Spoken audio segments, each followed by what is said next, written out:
Hey everyone, welcome back to this week's reading of The Wizard and the Frog.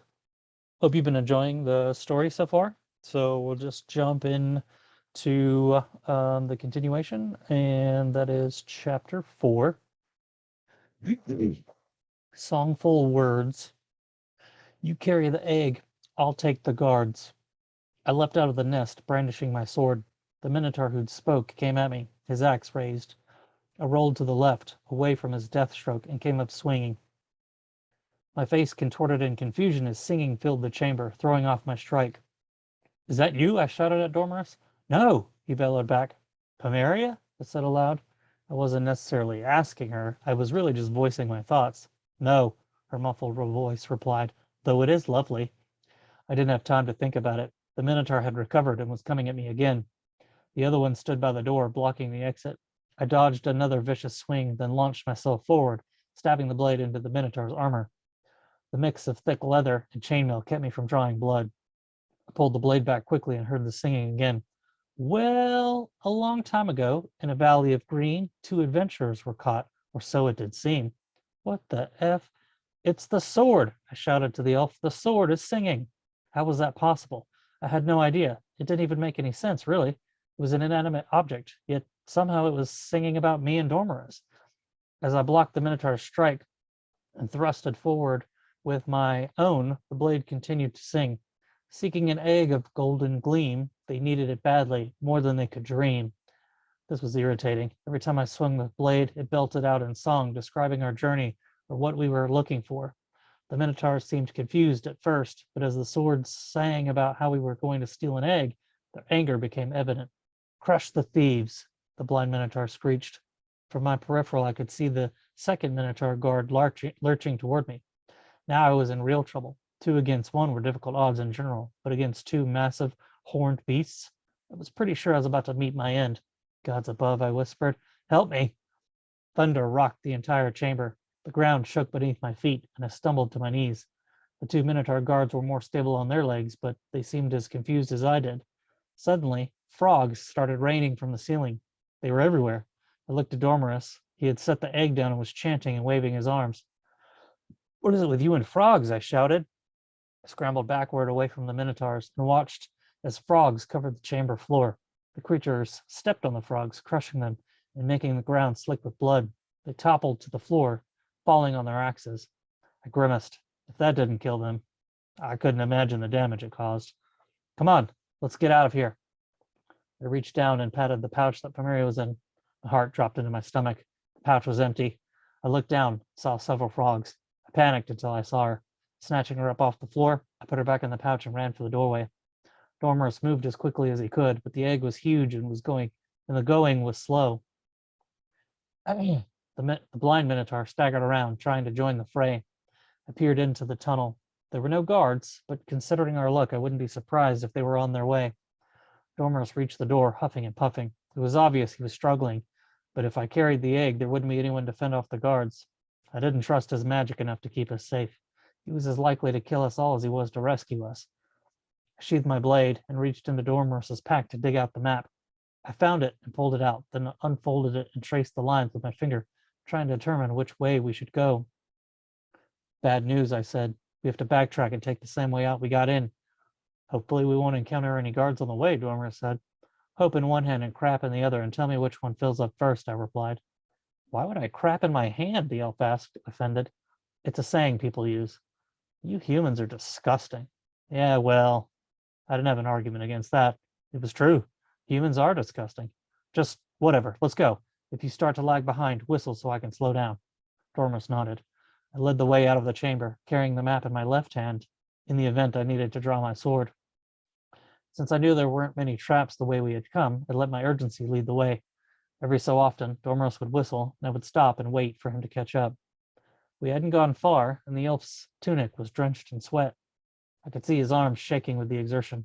I was about to offer to carry it when a Minotaur stepped into the tunnel from a dimly illuminated corridor on the right. I stopped abruptly. The massive creature ignored us and hurried past, heading the way we'd come. While I knew it was unlikely, I held the same hope Dormer did about not running into any guards. As we neared the more populated areas, it was obvious that word had already spread like wildfire. The sound of hooved feet clattering on the stone floors. Roars and shouts of anger filled the tunnel, echoing at every turn. The gods must have been watching over us, for we had almost made it to the last tunnel before we saw another minotaur. It was the same one as before, the one who'd questioned us about patrolling the entrance. I slowed down and tried to walk in front of Dormer's to hide the egg. You two again? The beast questioned. Orders are orders, I grunted deeply. Dadak said there's an intruder. He wants us at the entrance in case they get past everyone else. The minotaur snorted. No intruder would get past me, and there's only one way in. I knew from reading the map that appeared to be true, but I knew too that it would be foolish of any leader not to have a secret escape route. It wasn't on the map, of course, but I was certain there was another way out. Dadak thinks they entered through the hidden entrance. The minotaur tilted his head. I smiled inwardly, knowing I'd piqued his interest. Hidden interest? What hidden entrance? Well, it's an exit, really, for the triad to escape if anything ever goes south. Can't be too careful, you know. Anyway, duty calls. I kept myself in front of Dormerus as we walked past the guard, doing my best to shield his body with mine. Once we turned the corner, we hurried as fast as Dormerus could walk. The air grew cooler as we neared the opening that led to the outside. Wait. I looked over my shoulder to see the Minotaur closing in on us. Pushing Dormerus ahead, I fell behind and waited for the Minotaur to catch up. He snorted, and I cringed as small bits of snot misted into the air. Do you know where this hidden door is? He asked. I shook my head. No, I don't. I only heard Dadak mention it. A slight tingle brushed my cheek. The Minotaur's face scrunched in confusion, then surprise, then anger. I knew immediately that Dormerus' spell had faded. I shoved the map into my belt and drew my blade. Imposter! The Minotaur cried, drawing his enormous axe from its harness. I retreated out of his reach and held up my sword defensively. The Minotaur snorted and shook his head, then stamped his foot forward and slid it back. Fear welled within me as the massive creature charged forward. Run! I screamed to Dormerus, then I turned and sprinted as fast as I could. I passed the elf and latched my arm around him, pulling him along. The thunderous stomping was growing louder and closer. Roughly 100 feet ahead, I could see the cave opening. We were so close. I rushed a glance back, saw the Minotaur was only a few paces away. The cave's opening drew closer, but we weren't able to make it. I shoved Dormerus aside against the wall and dropped to the ground. The rushing Minotaur's legs slammed again into me, and he tripped, crashing to the ground and skidding out onto the ledge. I scrambled to my feet and pulled Primaria out of the pouch. Surprisingly, she looked fine. Sorry, I said, then tossed her toward Dormerus's feet. My ribs burned something fierce. A few were probably broken. Forcing myself to move, I reached the ledge just as the Minotaur was getting to his feet. I threw myself against him, sending jolts of pain through my side, eliciting a scream born of pain and rage. I wasn't heavy enough to knock the beast over, and he tossed me to the ground like I was a mere child. The sword slipped from my grasp and went clattering off the ledge, my last bit of hope going off with it. I tried to crawl backward, staring up at the Minotaur as he stalked forward, death gleaming in his dark eyes. This was it. This was how I was going to die. If only I had my sword. And then, suddenly, impossibly, the sword was there in my hand. I sat up and thrust it forward, striking the beast in the abdomen. He roared in agony, staggered back, clutching his wound. The Minotaur staggered too far and slipped off the precipice, disappearing from sight. I dropped the blade and crawled forward to peer over the edge. Far below, the Minotaur slammed into the mountain, tumbling and smashing among the jagged rocks. I backed up, got on my feet, then headed into the cave. Dormerus was slumped against the wall, a cut above his eye dripping blood down his face. Other than that, he seemed all right. You dead? I asked. The elf laughed softly. I'm fine. You? I've suffered worse, believe it or not. I knelt and picked up Primaria. What about you? The frog croaked and looked up at me, then hopped out of my hand.